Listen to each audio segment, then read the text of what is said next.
Hey, what's up YouTube? It's been a while since I posted a video, so what you're seeing is my first PC mod. I totally revamped my water cooling setup, added a new reservoir and pump combo, some fittings, and a 10-inch monitor. So this is my old water cooled setup. It feels like I just go out and bought a whole new PC.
That's the Bykski water pump and reservoir combo. And that's my monitor, 10.1.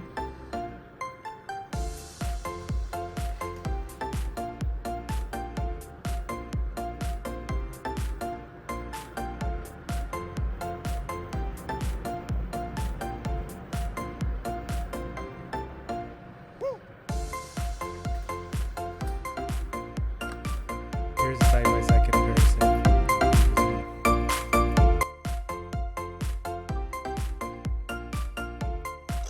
Oh!